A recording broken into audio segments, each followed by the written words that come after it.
Hello everyone, my name is Jordanna Glock, and I read the book For Women Only Revised and Updated Edition by Shaunti Feldhahn. In this book, Feldhahn interviews thousands of men in order to understand their inner thoughts. Polls did not include gay men because her focus was on male-female relationships, and she did not want any more variables within her data. She did, however, interview men from ages 21 to 75 in all aspects of life, and her data is at a 95% confidence level. The author formulates 8 revelations women should practice in their relationships with males, and it also enables women to see what males are thinking even when they are not able to say it out loud. It is a biblically driven book written to enable women to have hope and joy in their relationships. It's biblically driven, but non-discriminatory, which means it's not only just out there for Christians. She wants to help any and all women and men in their relationships. Within this book, I myself had a couple aha moments when it came to men, so I hope the rest of you also learn a little bit about males' inner thoughts as I go through a few of her 8 revelations. The first revelation I will talk about is that men crave respect. Much like women just want to be loved, men want to be respected. 3/4 of males, when polled, would rather feel unloved than disrespected. However, in this situation, many men do equate these two, so respect equals love. Feldhahn oftentimes quotes in this chapter Dr. Emerson Ehrlichs, who is a very popular author and public speaker who talks a lot about love and respect. Ehrlichs talks a lot about how men feel disrespected and women feel unloved when they're fighting, and this is quoted to be the crazy cycle because as it continues it feeds off of each other.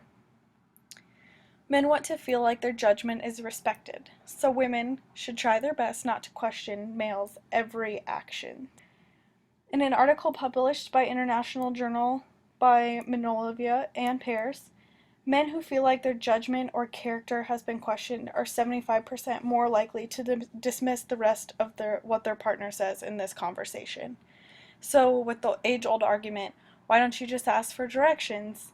He's more likely to tune you out after you ask a question like that.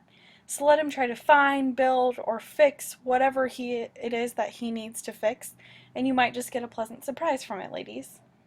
And finally, women should try to be appreciative of all a man accomplishes, because this appreciation really shows him respect towards what he's doing for you.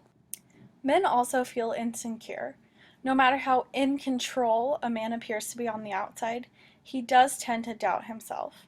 And men are not always confident in their appearances, and they like compliments just as much as women do. Even though they don't want to admit it, sometimes men don't know how to accomplish a task.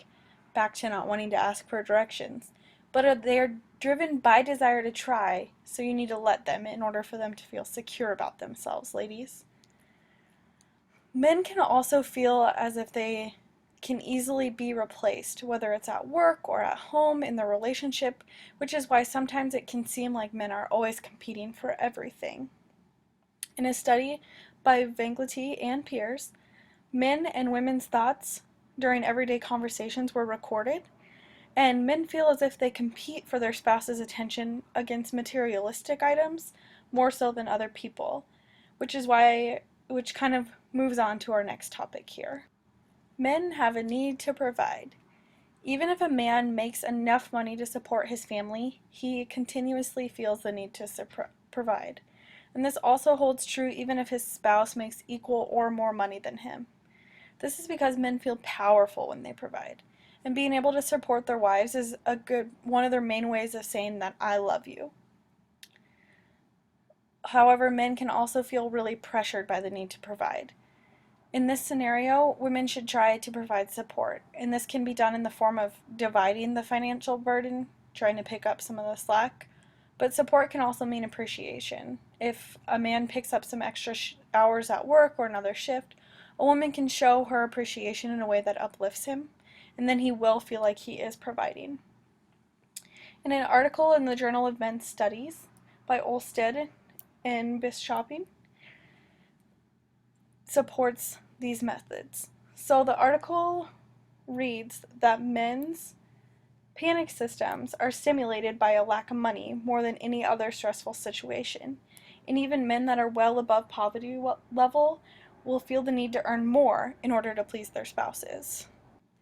Next, a subject that not just everybody feels comfortable with talking out loud, but Feldhahn really felt was a very necessary part of her book, is that sex unlocks a man's emotions. Looking back to insecurity, a man wants to feel loved and adequate, and sex can make him feel desirable and wanted. And sex also gives men confidence. The differences in men and women regarding attitudes in romantic relationships article, cited at the end of my report, states that over 60% of men feel that a rejection to sex really means a rejection to them as a person, not just a rejection to the act. And this definitely doesn't mean that women have to consent all the time. By learning signals and having fun, that's how you can build a healthy relationship, and it's really key. It should never feel forced. It should always just be something that's fun and something you do between loved ones. Another controversial topic Feldhahn covered was what's on the outside does matter to men. So although this doesn't mean men are all superficial, it does mean that they want to see their partners try to look good around them, at least sometimes. And it doesn't mean that females have to be skinny, tan, curvy, any in between, or all dolled up constantly. It just means that men want to see their women try to impress them at times. And if a woman doesn't try to look good for her spouse ever, but dresses up for everyone else, like to go to work or to go to the mall, that really lowers his self-esteem. Like, why does she want to impress the rest of the world but not me? Men also want to see their spouses take care of themselves physically because they're generally concerned for the health and well-being of their wives. The author was really concerned about offending women in this particular chapter, and it is a touchy subject, but it's also referred to as the blind spot, which means in long-standing relationships, women completely forget that their man might still kind of care what they look like and might completely disregard trying to look nice for them. Also, in a study by the Biomedical Women's Health magazine, it was found that both men and women who work to maintain their physical health in relationships are not only benefited by several medical factors such as lower risk for high blood pressure, heart attack, and stroke, but they also experience increased amount of endorphins being released, which causes them to be happier as a couple and experiencing less stress. So really it's a win-win. Like I stated earlier, it doesn't mean you always have to be dressed up or you have to weigh a certain amount. It just means look after yourself physically, women, for yourself and your spouse. The final revelation I am going to cover in my presentation is that men check out in order to check in. So oftentimes in arguments, men will leave the room or even the entire vicinity, and women mistake this for them not caring. But in a study through the Communication Monographs article by Evangelists and Peers, it shows that men can take on average 4 times longer to form their thoughts into logic statements than women.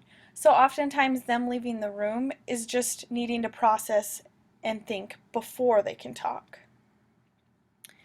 Another thing to point out here is sometimes after men think, they want to drop the subject. Feldhahn states that while it's good to talk about your problems occasionally, you don't necessarily need to talk out every little detail of every little argument.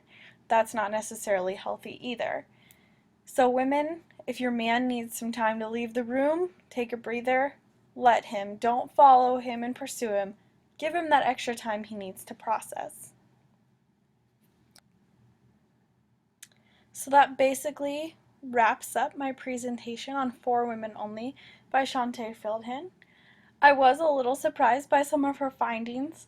Her writing style was pretty relaxed and it wasn't as scientific as I thought it would be, but it was also very informational and I would definitely recommend it, especially for ladies who are needing a little help with their relationships or forming relationships.